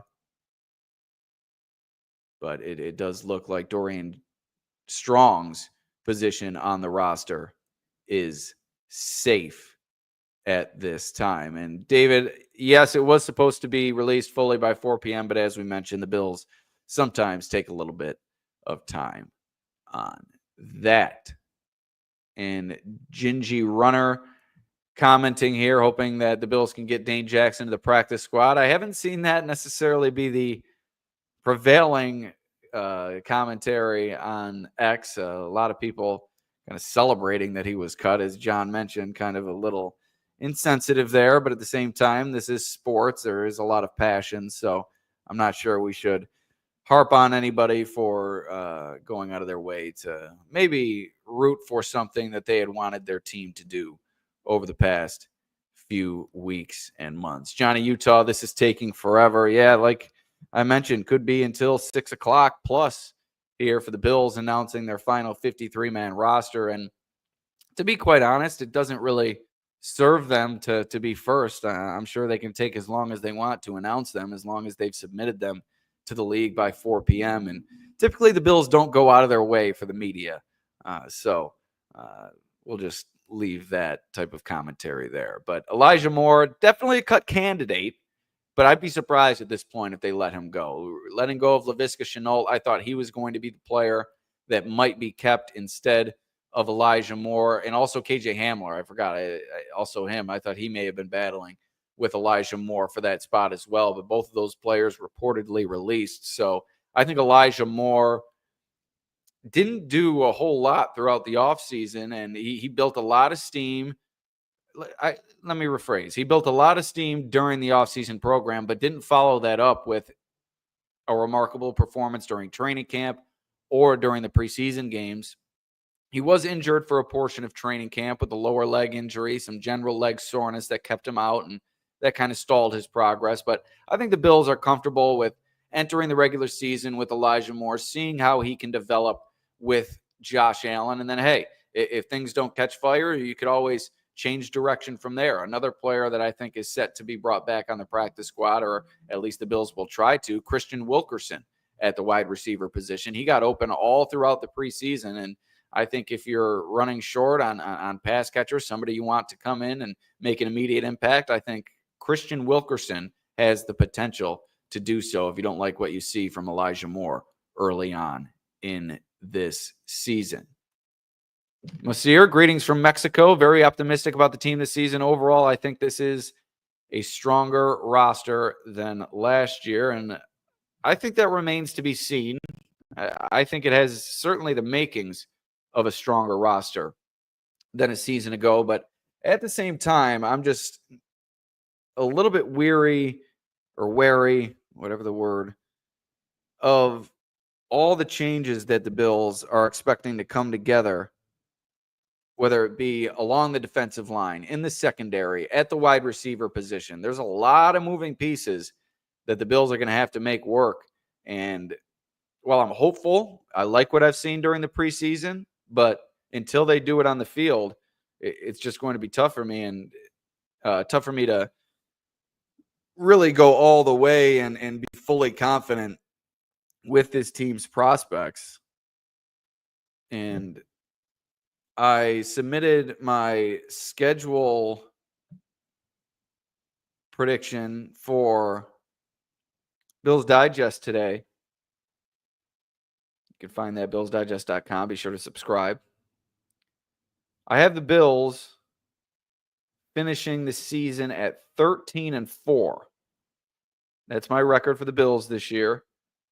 And I'll take you through game by game in a second. The win-loss. Actually, you know what? I'm gonna save the win-loss for a later episode. I'll just hint this. I do have them losing week 1 to the Baltimore Ravens. As I mentioned to John, I'm worried about that team, one of the best rosters in the NFL. So I think that may be a tough game for the Bills, especially to start the season with some of the uncertainty on both sides of the ball. With some injuries, Curtis Samuel a little bit banged up. We'll see if he makes the team. You also have Tre'Davious White dealing with that lower leg injury. We still don't know the status on him. But with Dane Jackson being released purportedly, I think that points to good news on Tre'Davious White. So hopefully he's back in a jiffy and doesn't miss much time, if any time, to begin the regular season. But there is some uncertainty there to start the season, and it just concerns me a little bit with that game against the Ravens. I mentioned how talented that they are. That's certainly a game that, once again, repeating the word certainty, certainly, I think that's one of my crutches for sure. But I'm a little bit worried about that game. I won't go win-loss, but 13-4 for the Bills this year is my pick to answer Masir's, not question, but comment. He's more excited about the team this year. I think I might have had them at 13-4 last year as well. And no, Paul, I love the comments. More comments, the better. Please like, share, subscribe, and comment. I should add that as well. Very appreciative of the comments. It helps kind of the flow of the podcast. And if I'm ever at a loss for words, which very rarely you'll find that, but it helps me kind of get back on track. And I'm also trying to extend this until the Bills release their final 53-man roster, or their initial 53-man roster. We'll see if we can make it there. I think I'm going to give it until about 6:10 if I can make it, if I don't run out of things to talk about. Jim Slezak saying Dane will be back. Looking for him on the practice squad. Says he knows our system too well, and the Bills need someone to step in. Jim is confident that Dane Jackson can do it, and I think Dane Jackson is along the lines of Damar Hamlin. He's never going to give you high upside play, but he's someone who you can count on the outside for a game or two. He does have his deficiencies athletically and doesn't have the burst that you'd like, especially from a Max Hairston type player. But I think Dane Jackson would be a valuable asset on the team's practice squad, and I think they'll look to bring him back. Mike thinks that Laviska Shenault should have been kept over Codrington for kick returner. Yeah, I'm never high on a specialist at the return position, especially with how things have played out in that phase of the game over the years. I know they're trying to bring back the return game with some recent changes to the rules, but I just don't think they're as valuable as they once were. And Codrington last year, although he performed well, I don't think he really set the world on fire. And Chenault's wide receiver ability, I think I would have liked to have around, maybe some added special teams capability there as well. But Codrington can't do anything as a defensive player. Every time he's out there at cornerback, he gets toasted. So I wouldn't count on him in that regard. And I had Jalen Virgil in my initial 53-man roster projection making the roster at wide receiver. It was one of my incorrect projections. I'm going to try to pull up my roster projection. I am going to pull up my roster projection to start this offseason. I got defense pulled up, but we'll start on the offensive side of the ball. This is my roster projection, not before Cutdown Day. This was before training camp. This was entering training camp, my 53-man roster projection. I had Mike White winning the quarterback 2 job, so that was wrong there. You got all the running backs right. James Cook, Ty Johnson, Ray Davis, Reggie Gilliam. They'll all be back, no doubt. I had at wide receiver Tyrell Shavers being cut, and instead Jalen Virgil making the team as the team's 6th wide receiver, so a slip up there. I had Jackson Hawes winning the Zach Davidson showdown for the tight end 3 role. Again, this is before training camp. This is not before Cutdown Day. This is a projection that I made before training camp. I projected them to keep 9 offensive linemen: Deion Dawkins, David Edwards, Connor McGovern, Osiris Torrance, Spencer Brown, Alec Anderson, Ryan Vandermark, Cedric Van Pran Granger, Tylen Grable at that position. And Grable, of course, has been reported to be placed on IR to begin the season. So Grable out, likely Chase Lunt in. As we've heard reports, Kendrick Green, Richard Garage, Mike Edwards, Travis Clayton, Jacob Byer, and Rush Reimer have all been cut. So that's how I saw it before training camp on offense. On defense, before training camp, I had Ed Oliver, Daquan Jones, TJ Sanders, Dwayne Carter, Deion Walker making the team at D-tackle with Larry Ogunjobi suspended. Looks like that could be the case. Although you got to mix in Jordan Phillips here, who's likely to be on the practice squad. At edge rusher, Rousseau, Bosa, Epinesa, Jackson, and Solomon, with Hoyt being suspended. Looks like that will be the case to start the season. So I could be 2 for 2 there. Linebacker, Terrell Bernard, Matt Milano, Dorian Williams, Joe Andreessen, Shaq Thompson was my projection. Looks like I'm going to be right there. Cornerback, again, this was all before training camp. This wasn't before the recent reports on Cutdown Day. Cornerback, Christian Benford, Max Hairston, Tre'Davious White, Jamarcus Ingram, Dorian Strong, Taron Johnson, Cam Lewis. I had Dane Jackson being cut. I also had them cutting Brandon Codrington, but it looks like he'll make the team as the team's kick return, punt return specialist. At safety, I had Taylor Rapp, Cole Bishop, Damar Hamlin, Jordan Hancock. Looks like that's going to be the case. And then special teams, Bass. And I had Jake Camarda winning the punting job. But, of course, Brad Robbins appears set to do so. And then, of course, Reed Ferguson. So I'm happy with my 53-man roster projection to begin training camp. I think I did fairly well There's always going to be things that you get wrong when you go through that exercise. Let's see. Nope, nothing quite yet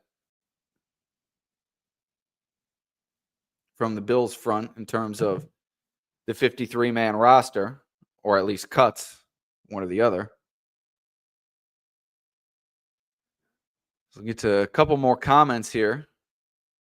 Appreciate everybody for reposting this stream. Please like, share, and subscribe to the channel, Buffalo Pregame with Alex Brasky on YouTube. You can watch on X, but I really appreciate everyone watching on YouTube. You're welcome, Scott. This is live coverage, Bills Cutdown Day. If you want to rewind and review all the cuts that have been made, you can do so. We also spoke with John Fina for about 10, 15, 20 minutes. He provided some solid commentary. No, not done yet, Scott. No one has the final cuts. We still await the final list. We're just going through the reports. Still waiting.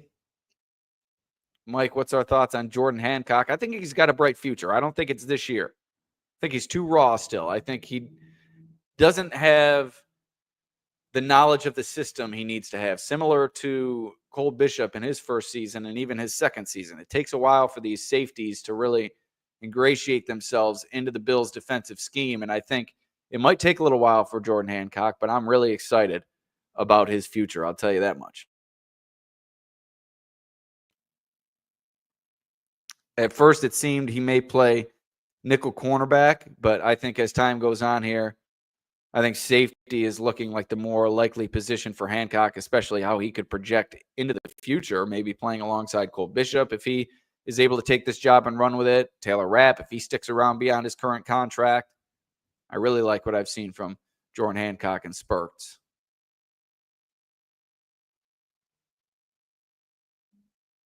Mosier, any news about the Trey White injury? It's a lower leg injury. Doesn't appear to be significant, but then again, nothing definitive. So we wait around and wait for Sean McDermott to address the media, perhaps before tomorrow's practice, or Brandon Beane to address the media tomorrow. I think both are set to address the media on Wednesday. Beane, I think, is at 2:30, if I heard it correctly from Sal Capaccio earlier today. And yeah, I feel like Hancock could be Rapp's replacement. That could very well be the case. But then again, if you don't like what you've seen from Cole Bishop this year, maybe you shift him there and you re-sign Rapp, because Taylor Rapp has become a very important piece to this defense. He's one of the most valuable pieces I think the Bills have on the defensive side of the ball.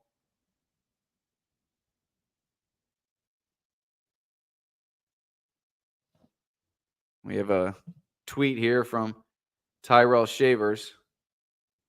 God is truly amazing. All right, we have the Bills' final cuts here. This is happening live, so we will read it out. Let me retweet to make sure we get some people watching here.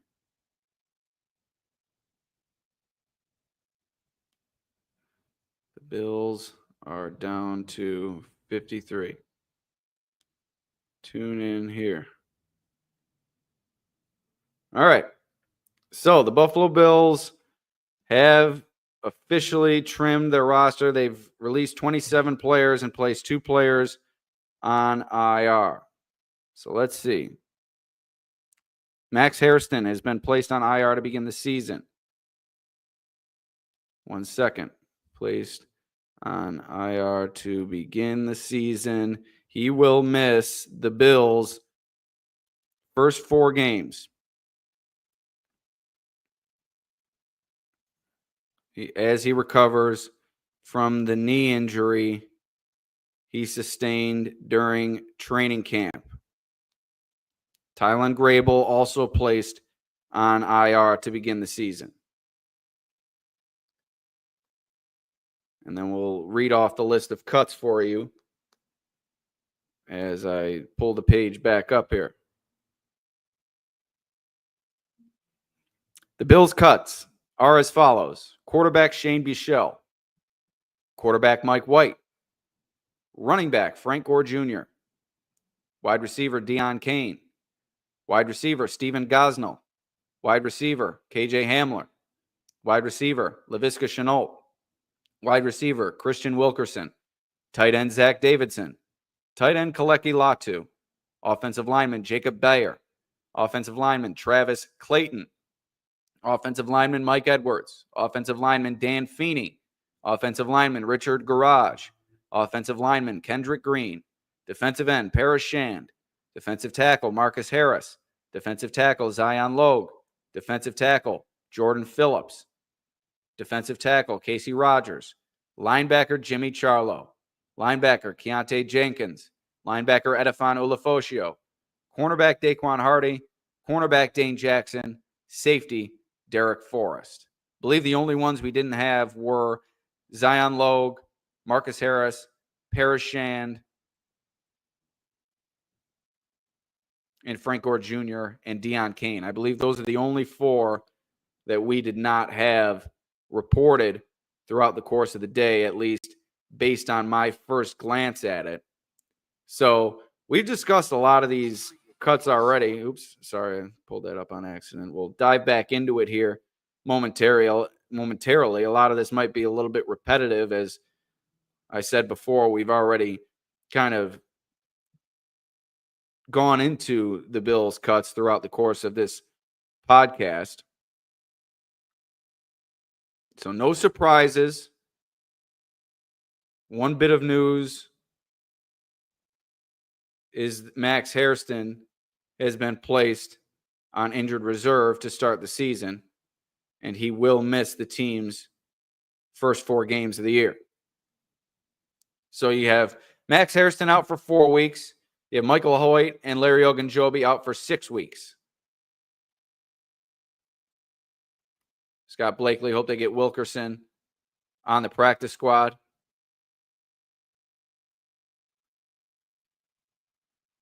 I agree with that completely. Zion Logue, player that Paul wants to get on the practice squad. Love him for jumbo 4-3 set so we can run a 3-4 hybrid, another tool in the defense's pocket. He's a big man, that's for sure. So no real upsets here in terms of players who made the roster, players who didn't. Obviously, the big news is that former undrafted free agent Tyrell Shavers has made the initial 53-man roster, has climbed the ladder the last few years with the Bills. He's now made it to the opening day roster, it seems.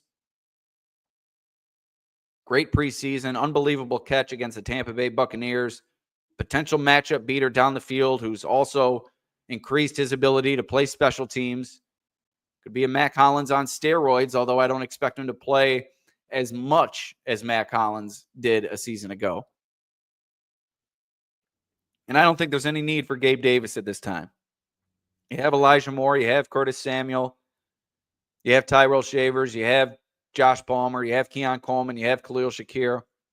There's no room for Gabe Davis other than a potential practice squad addition. So I think that not pipe dream, but I think that discussion can kind of die out here, perhaps, with Gabe Davis, unless he's willing to accept a practice squad role. But now the question becomes, what does the pecking order look like? And it's going to be Khalil Shakir, Keon Coleman, and Joshua Palmer. Those are your top 3 wide receivers, in my opinion. But there's going to be room for Tyrell Shavers, Elijah Moore, Curtis Samuel to work their way into this conversation and perhaps work their way into the top 3 by season's end.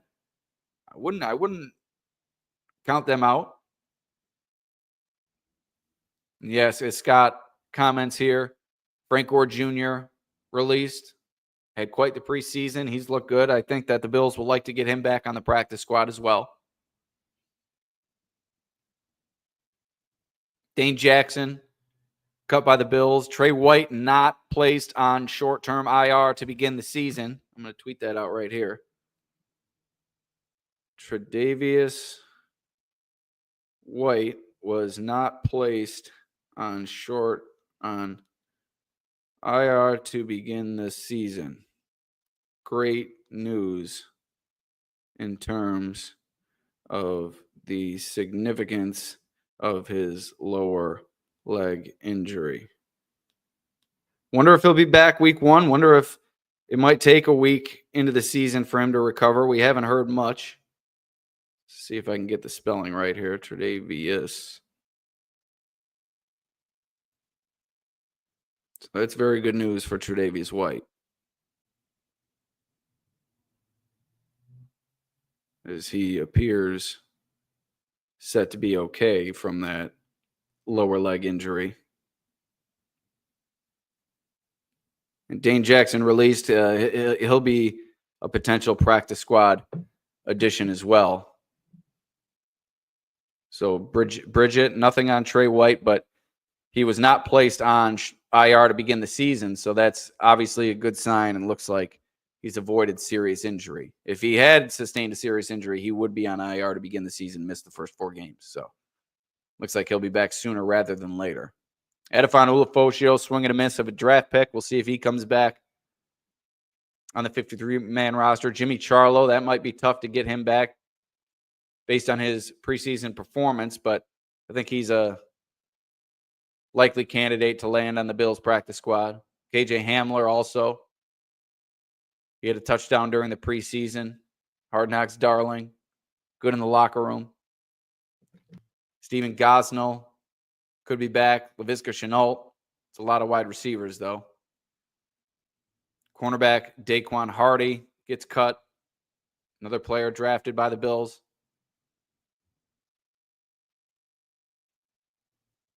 And Ariola Grande, no big shocker cut. Nothing you should really know about. Pretty much all chalk. Shavers was really the big surprise. Maybe a potential trade with Dwayne Carter. I could see Dwayne Carter being dealt. I'm not sure the market for him, but he hasn't really panned out. Shifted positions, 3 technique to 1 technique. I wouldn't be shocked if the Bills dealt him.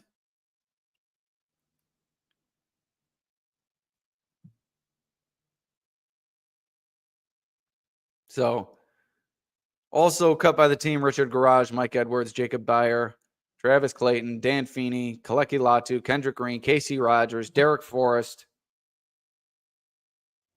Deion Kane,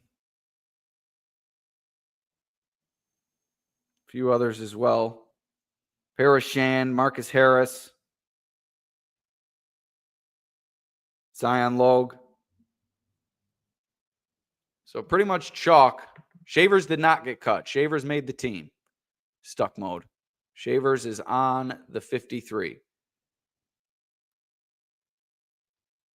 So it'll be interesting to see who the team gets back on the 53, but we'll just continue to follow it here over the next few days. A few other tidbits here from throughout the league. Rasul Douglas signed with the Miami Dolphins. Had previously rebuffed an offer from Miami during training camp. I was trolling Dolphins fans about that, and that brought them back into my mentions once he signed with the team today, so that was fun to deal with. But I don't think he has anything left in the tank. Watch his tape from a season ago. Dolphins tried to pick up Jordan Poyer off the scrap heap last year, and that didn't work. I don't expect it to work here with Douglas. And then Boogie Basham, one of the worst draft picks of Brandon Beane's career, Bills history, perhaps, the former second-round pick. Cut by the Panthers Tuesday. Bills traded him years ago and used the return of that trade on Dorian Strong in the 6th round of this past year's draft. So maybe a win there at least. Maybe you got a player out of Strong. But it's either Basham or Elam for the worst pick of this era. But judging based off the fact that Elam looks like he may have found a home with the Cowboys this offseason, I'm going to go with Basham as the worst pick. He never caught on. He's undersized. Doesn't have plus athleticism. Just a whiff of a pick for Brandon Beane. So, yeah, I believe Codrington, a lock to be the kick returner, as Ariola comments here. It should just about do it here for our episode. As not much to discuss. Not many shakeups with the Bills roster. Most of it is to be expected. The 3 bits of news is Tyrell Shavers makes the team. Max Hairston placed on IR to to start the season. He'll miss the first 4 games. Tre'Davious White not placed on IR. That bodes well for his injury prognosis. So please hit that like button. Go to YouTube right now. Hit the like button. Subscribe to the channel. Tyrell Shavers' agent posts a picture of Shavers.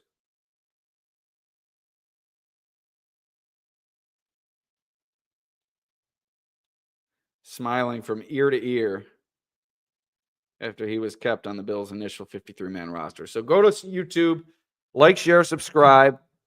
Also, wherever you get your podcasts, trying to build that following as well. Please go to the Apple Podcast or Spotify app, and please follow Buffalo Pregame with Alex Brasky.